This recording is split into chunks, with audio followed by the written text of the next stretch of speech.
Di Korea, Anda tidak boleh sembarangan menato tubuh Anda. Karena semakin banyak tato, semakin tinggi posisi Anda di geng.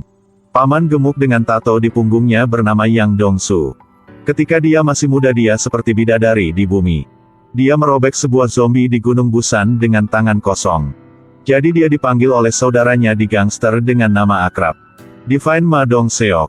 Setelah film tentang zombie di Gunung Busan, aktor Ma Dong-seok berubah menjadi bos gangster. Berdasarkan mesin slot fruit machine, dia terkenal dari selatan ke utara. Kehidupan Yang Dong-soo sangat disiplin.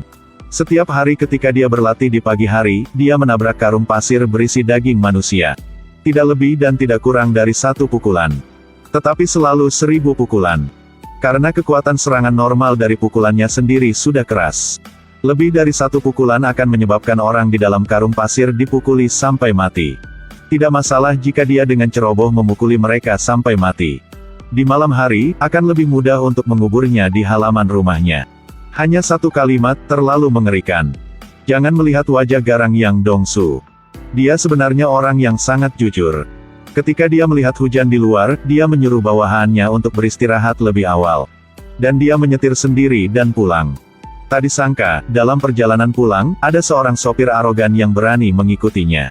Yang Dong-soo mengambil sebatang rokok di mulutnya dan keluar dari mobil untuk memeriksa. Orang itu menundukkan kepalanya dan terus meminta maaf.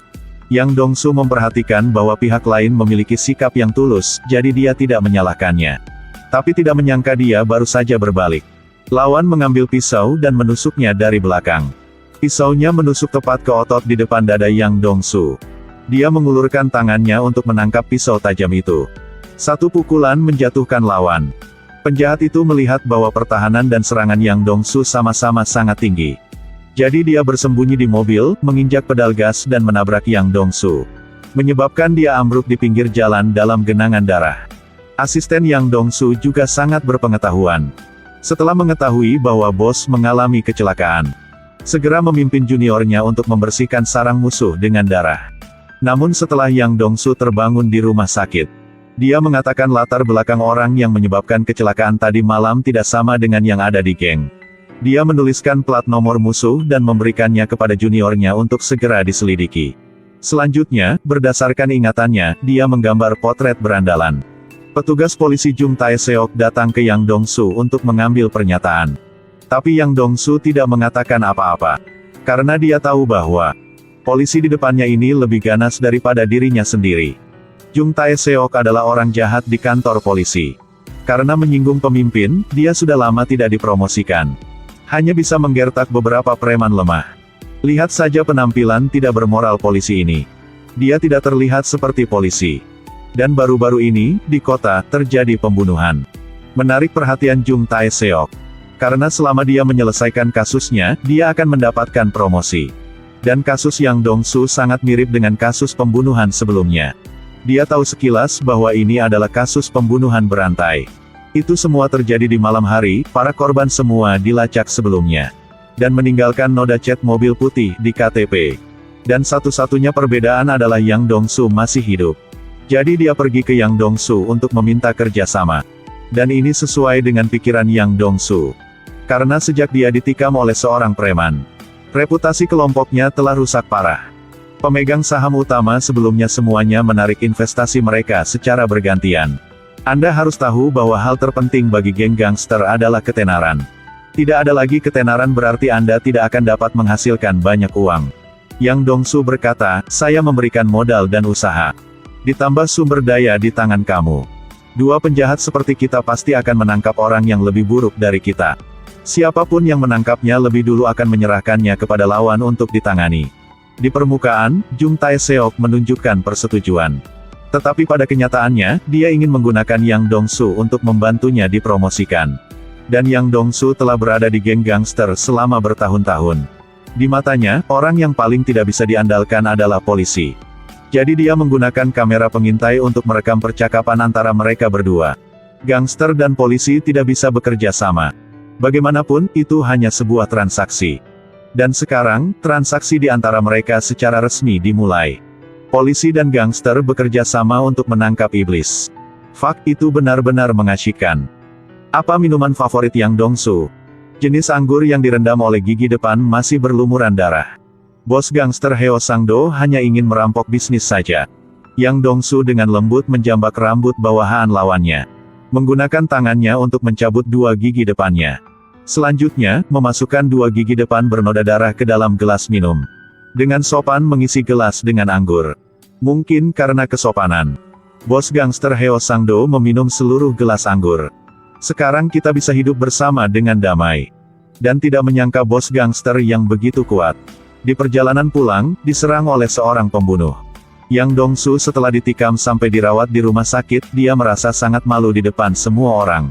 Reputasi gengnya juga turun drastis. Jadi dia bekerja sama dengan polisi yang jahat Jung Tae-seok. Yang Dong-su ingin mendapatkan kembali ketenarannya, dan Jung Tae-seok ingin menyelesaikan kasus dan dipromosi. Di permukaan, mereka berdua berbagi sumber daya, tetapi pada kenyataannya, mereka saling memanfaatkan. Seperti yang diharapkan, di negara kecil seperti Korea, ada semua jenis orang. Pembunuh berantai ini suka beraksi di rest area jalan raya. Malam itu, dia bertemu dengan seorang pengemudi truk yang malang. Saat mendengarkan pengemudi mengajar putrinya melalui telepon. Lalu pembunuh tiba-tiba punya niat membunuh, dia mengambil pisau dan menikam tepat di tangan pengemudi. Dia menikam orang sambil bergumam pada dirinya sendiri. Seseorang sepertimu tidak pantas mendapatkan anak perempuan. Tetapi ketika dia masuk ke truk pengemudi, dia menemukan bahwa pengemudi telah menyiapkan kue ulang tahun untuk putrinya. Di dalam hatinya, dia sama sekali tidak tergerak, tetapi sebaliknya, dia tersenyum dingin. Karena yang dia inginkan adalah perasaan bisa mengendalikan hidup dan mati orang lain. Tetapi pada saat ini, mitra pengemudi juga terbangun di dalam truk. Anda tidak perlu memikirkannya, orang ini juga sulit untuk menghindari kematian. Tapi yang benar-benar tidak terduga adalah ketika keduanya bergegas berkelahi. Pisau pembunuh itu secara tidak sengaja jatuh di jalan. Dan kebetulan, dengan pisau ini si pembunuh terungkap. Tidak lama kemudian, bawahan Yang Dong-su menemukan pisau berdarah ini di pinggir jalan. Pada titik ini, Yang Dong-su memiliki pemikiran yang sangat berisiko. Dia meminta bawahan terbaiknya untuk mengambil pisau ini. Meminjam pisau untuk pembunuhan. Bunuh siapa? Tentu saja, bos gangster Heo Sang-do. Karena dengan melakukan itu, mereka dapat menghilangkan persaingan dan pada saat yang sama dapat mengalahkan pembunuh sesat itu.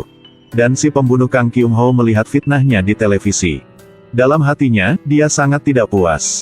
Dia pergi ke pemakaman Heo Sang-do. Dengan dingin menatap Yang Dong-su yang berada di posisi berlawanan. Matanya penuh dengan niat membunuh. Yang Dong-su selalu merasa seperti seseorang sedang menatapnya. Dia mengangkat kepalanya, tetapi tidak melihat siapapun. Pembunuh Kang Kyung-ho menemukan bawahan Heo Sang-do, Choi Mun-sik dan memberinya secarik kertas kecil. Seseorang menggunakan pisauku untuk membunuh bosmu. Ketika dia melihat Yang Dong-su berpura-pura memerintah di depan bawahannya, Choi Mun-sik bersumpah untuk membalaskan dendam bosnya. Di tempat lain, Yang Dong-su dan Jung Tae-seok di mobil si pembunuh menemukan noda darah kecil. Tapi pada saat inilah, Choi Mun-sik membawa bawahan untuk menimbulkan masalah. Dia berdiri di samping, mengangkat 2 jari untuk menyentuh gigi depan emasnya. Bersiap untuk menonton film yang bagus. Tapi dia jelas tidak mengerti kekuatan sebenarnya dari kedua penjahat ini. Pukulan Yang Dong-su sangat kuat. Sehingga mereka dengan cepat menangani semua junior. Adapun Jung Tae-seok, karena pukulannya terlalu kuat, dia memukuli Choi Mun-sik sampai mati. Yang Dong-su berkata sambil bernafas. Berapa banyak orang yang meninggal secara total, lalu saya akan mengubur mereka di lokasi konstruksi saya bersama-sama. Oke, mereka berdua mendapatkan kepercayaan satu sama lain untuk pertama kalinya. Dan tak terduga di saat hidup dan mati ini. Karena Jung Tae-seok masih belum menyelesaikan kasus ini. Jadi pemimpin mengirimnya untuk menangani kasus penculikan lain. Rekan-rekannya merekam suara para penculik. Pergi ke lokasi perdagangan yang baru ditemukan. Dalang dibaliknya adalah pembunuh sesat Kang Kyung-ho. Tapi polisi biasa tidak berlatih. Jadi pada akhirnya mereka tetap membiarkan pembunuhnya kabur. Sampai Jung Tae-seok menyerahkan rekaman pembunuhan itu kepada Yang Dong-su. Paman gendut ini, ketika dia tertawa, seseorang pasti akan mati. Iya betul, ini adalah pembunuh jahat ini. Saya belum pernah melihat bos gangster yang lembut begitu. Asap rokok Yang Dong-su membuat siswi itu batuk. Detik berikutnya, dia langsung melemparkan rokok ke kakinya. Ketika dia melihat siswi tanpa payung, dia memberikan payungnya kepada siswi itu lagi. Siswi dengan lembut berkata, bagaimana denganmu? Yang Dongsu seperti seorang ayah tua yang mengajar putrinya. Dia berkata, kamu hanya perlu belajar dengan baik. Pada saat ini, polisi jahat Jung Tae-seok berjalan menuju Yang Dongsu dengan wajah palsu, dan meminta Yang Dongsu untuk berhenti berpura-pura menjadi orang baik. Hei, siswi. Jangan sembarangan menerima benda dari orang asing. Dia bos geng gangster. Tapi kenapa aku merasa kamu lebih mirip pria dari geng gangster? Kemudian, dia harus diam. Jangan tertawa. Siswi itu duduk di bas dan mengangguk ketika dia melihat Yang Dongsu untuk mengungkapkan rasa terima kasihnya. Tapi dia sama sekali tidak menyangka bahwa pembunuh berantai Kang Kyung-ho sedang duduk di dalam bas. Benar saja, di malam hari. Yang Dongsu melihat berita di TV dan melihat bahwa siswi itu telah dibunuh. Dia benar-benar marah. Karena payung itu yang paling dia ingat. Semua berdiri. Sungguh sial bagi Anda bahwa Anda telah membuat dendam terhadap pria gemuk ini. Di tempat parkir basement, Yang Dongsu mengumpulkan semua bawahannya. Setiap orang memegang foto Kang Kyung-ho. Seluruh gengnya dimobilisasi untuk bersumpah membalas dendam untuk siswi itu. Mereka mengambil basis mereka sebagai lingkaran pusat. Dan mulai mencari di setiap sudut kota. Ketika datang untuk menemukan orang, para gangster terkenal dengan ini. Mereka dengan cepat menemukan petunjuk di sebuah motel kecil. Tapi pemilik motel mengatakan bahwa Kang Kyung-ho belum kembali. Jadi mereka mengepung motel ini. Memblokir semua jalan di sekitar, mulai duduk dan menunggu. Tidak lama setelah itu, sebuah mobil putih muncul di awal gang. Namun karena terlalu terburu-buru dan ceroboh mengungkapkan keberadaannya, Kang Kyung-ho untuk sementara waspada. Dia segera menginjak pedal gas dan pergi. Setelah melalui pengejaran yang sengit, akhirnya membuat mobil pembunuh berhenti di persimpangan jalan. Tapi mereka berdua juga terluka. Ketika dia membuka pintu mobil, Kang Kyung-ho berlari ke gang yang gelap. Mereka dengan cepat mengejar. Di gang kecil seperti labirin itu, mereka berpisah untuk mencari pembunuh. Tapi Kang Kyung-ho benar-benar licik.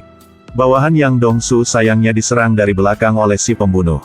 Bawahan itu tidak peduli dengan luka di tubuhnya. Mengulurkan tangannya dan menunjuk ke arah yang harus dikejar Yang Dongsu. Yang Dongsu mengikuti jejak darah dan menemukan bar karaoke di gang. Di dalam kamar, gadis yang menangis itu menarik perhatian Yang Dongsu. Yang Dongsu meminta gadis itu untuk bersembunyi di samping dan berkata dia harus pergi ke kamar mandi. Yang Dongsu menendang pintu dengan keras. Sebuah pukulan melewati pintu dan mengenai wajah Kang Kyung-ho. Dia terus-menerus melemparkan banyak pukulan kuat. Tapi Yang Dongsu adalah orang yang sentimental, balas dendam untuk siswi itu belum berakhir. Dia membawa Kang Kyung-ho kembali ke markasnya. Dan siapkan parang untuk si pembunuh. Jadi malam ini kita punya isian daging untuk pangsit. Tepat ketika Yang Dongsu hendak menebang, Jung Tae-seok mengemudikan mobilnya, bergegas masuk dan melemparkan Yang Dongsu jauh-jauh. Dia membawa Kang Kyung-ho ke kantor polisi untuk memberikan pujian. Karena dia ingin dipromosikan. Polisi bajingan ini bisa mengkhianati Yang Dongsu kapan saja. Bahkan membunuhnya. Meskipun Kang Kyung-ho telah ditangkap. Tetapi polisi tidak memiliki bukti langsung untuk membuktikan bahwa dia adalah pembunuh. Karena 10 ujung jarinya dihancurkan olehnya dengan asam. Oleh karena itu, di TKP tidak ditemukan sidik jari sama sekali. Menurut hukum, tidak mungkin untuk menghukumnya. Keluarga korban tidak dapat dibenarkan. Dan si pembunuh sedang makan dan minum di rumah sakit. Ini benar-benar lucu. Tapi jangan lupa bahwa yang kuat memiliki orang yang lebih kuat, yang jahat akan ditangani oleh yang jahat.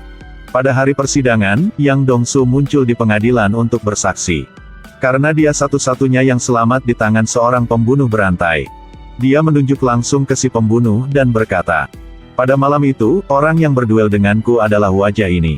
Bukti utamanya adalah bekas luka di dada dan di tangan. Pada saat yang sama, dada pembunuh itu juga ditusuk dan terluka. Itu pasti akan meninggalkan luka di atasnya.